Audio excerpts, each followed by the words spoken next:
Olá, bom dia.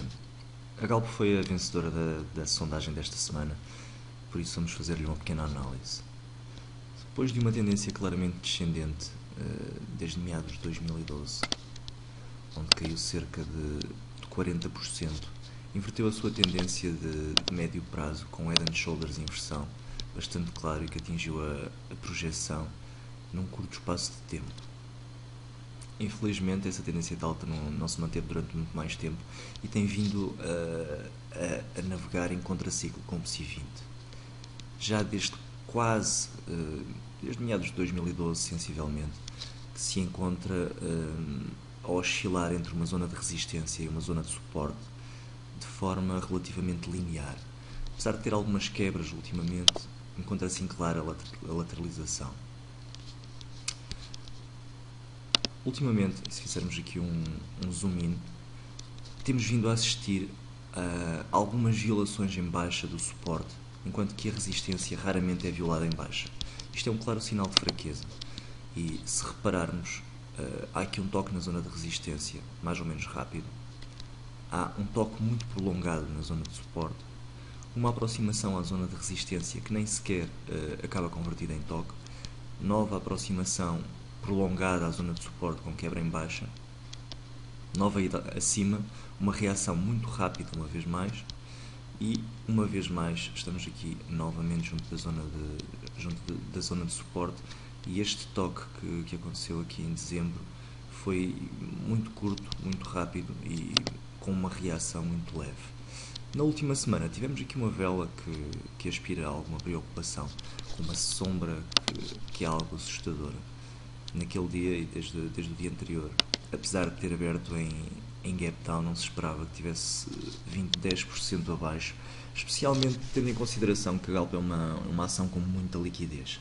Por isso eu fui ver aqui ao gráfico diário, ao gráfico de 1 minuto, perdão, o que é que aconteceu ao certo, para conseguirmos perceber se é realmente uma vela preocupante ou se não passou de um ato esporádico ou de um erro esporádico.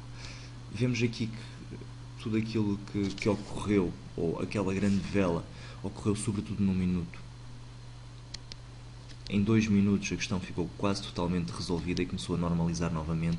Se nós retirássemos daqui este pequeno período, quase que não notaríamos o gap. Recordo que aqui este gap marca a abertura do dia.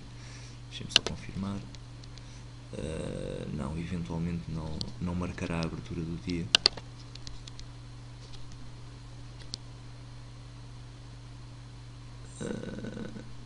Exatamente, é a primeira vela do dia.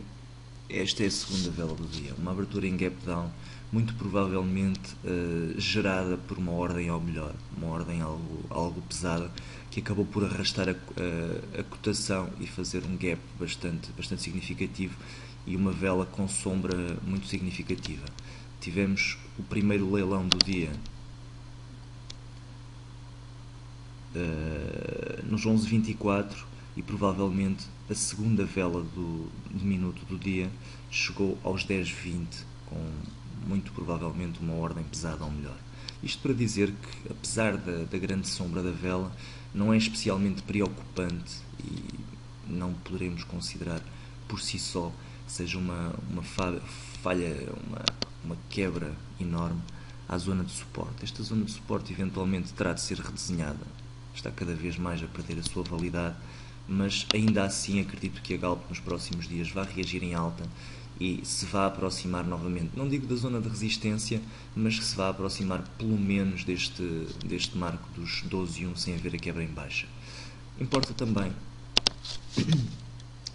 darmos aqui uma vista de olhos ao crudo, só para vermos como é que estão, já que existe uma relação bastante próxima.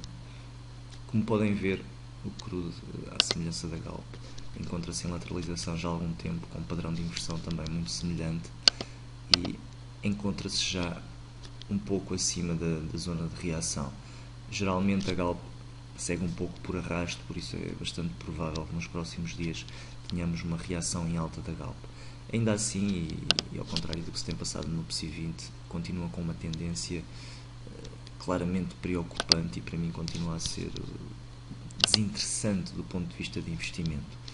Entradas longas junto à zona de suporte, eu pessoalmente não vou fazer, porque, como se tem visto, a zona de suporte tem sido muito castigada. Eventualmente, a entrar, preferiria uma entrada curta junto à aproximação da zona de resistência, porque realmente, como se tem visto, têm sido entradas com um maior potencial de ganho. Ainda assim, estamos a falar de uma distância entre zonas de quase 18%, que é bastante significativo, mesmo que seja em short. É uma distância de 14, 15%, que acaba por ser interessante para shortar. Mais interessante, do meu ponto de vista, do que entradas longas. Entradas longas e possibilidades de entradas longas temos muitas no PSI 20. A Galp poderá ser eventualmente uma interessante oportunidade para fazer edging das posições longas sempre que se aproxima da zona de resistência. Bem, muito obrigado a todos, um resto de bom fim de semana e um bom dia.